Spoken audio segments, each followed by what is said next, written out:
3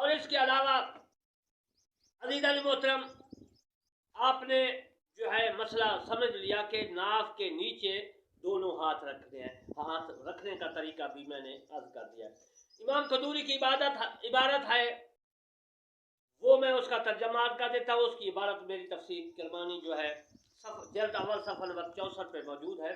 میں ترجمہ اس کا عرض کر رہا ہوں کہ امام قدوری نے فرمایا ہے کہ آپ اور اپنا داہنا ہاتھ بائیں ہاتھ پر ناف کے نیچے باندھ لے. یہ فقہ کی کتاب ہے. اگر مطلب فقہ والوں نے حدیث پاک سے ثابت کیا ہے تحت السرہ کا معنی کہ تحت السرہ جو ہے وہ نماز اپنے ناف کے نیچے رکھنا نماز کی حالت میں جو ہے سنت ہے. ہدایہ کی عبارت بھی میں آپ کو پڑھ کے سنا دیتا ہوں کہ ہدایہ کیا کہتا ہے. ہدایہ عزیزان محترم وہ بھی فقہ کیا ہے, فقہ حنفی کی کتاب ہے. وہ فرماتے ہیں کہ امام قدوری رحمۃ اللہ علیہ جس طرح فرمایا کہ ہاتھ جو ہے نیچے رکھنا چاہیے ناف کے نیچے, تو وہ فرماتے ہیں کیونکہ رسول اللہ صلی اللہ علیہ وسلم کا ارشاد مبارک ہے دانا ہاتھ جو ہے بائیں ہاتھ پر ناف کے نیچے رکھنا سنت ہے. ہدایہ میں بھی یہ ہے اور قدوری میں بھی عزیزان محترم موجود ہے یہی مسئلہ. دونوں فقہ کی کتابیں ہیں, فقہ حنفی کی. رسول اللہ صلی اللہ علیہ وسلم نے اس پر بداوت کی ہے.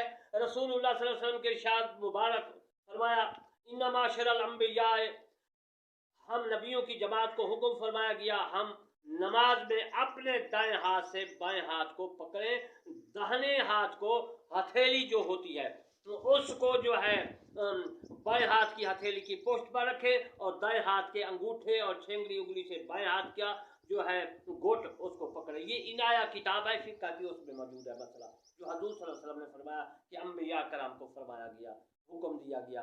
زیر ناف ہاتھ باندھنا اقرب الی التعظیم وهو المقصود, تعظیم کی زیادہ قریب ہے اور تعظیم جو ہے تعظیم ہی مقصود ہے. یہ ہدایت شریف کی عبارت ہے جو میں نے پڑھی ہے, اس کا ترجمہ بھی میں نے عرض کر دیا.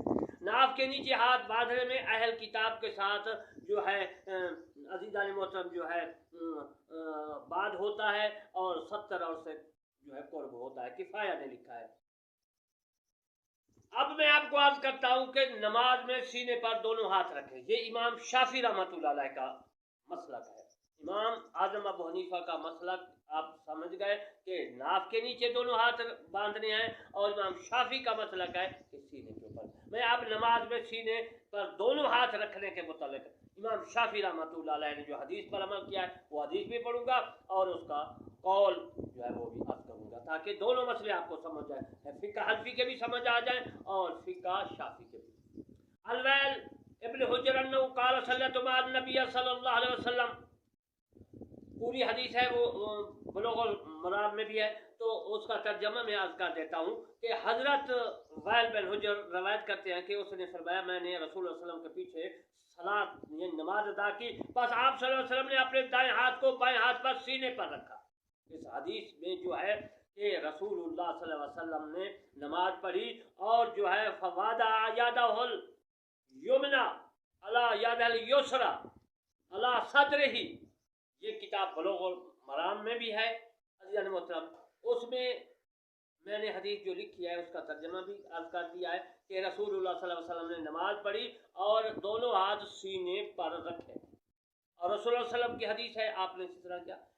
حضرت امام شافعی رحمۃ اللہ علیہ فرماتے ہیں کہ نماز میں دونوں ہاتھ سینے پر باندھنے چاہیے. کہتے ہیں کہ سینہ نور ایمان کی جگہ ہے, لہذا نماز کے اندر اپنے ہاتھ سے اس کی حفاظت کرنا اولا ہے. مطلب میں نے دونوں عرض کیے. امام اعظم ابو حنیفہ رحمۃ اللہ علیہ کا جو قول ہے وہ بھی میں نے عرض کیا. حدیث پاک سے انہوں نے جو لیا ہے وہ حدیث پاک بھی میں نے عرض کی, اور امام شافعی رحمۃ اللہ علیہ نے جو حدیث ہے اس کے اوپر جو اعتماد کیا ہے وہ بھی میں نے عرض کی. حضور صلی اللہ علیہ وسلم نے اسی طرح سینے پر ہاتھ رکھا, نماز پڑھی, اور امام شافعی کا قول بھی عرض کر دیا. میں نے سینے پر ہاتھ رکھنے کے مسائل بھی عرض کر دیے, ناف کے نیچے رکھنے پر بھی مسائل عرض کر دیے.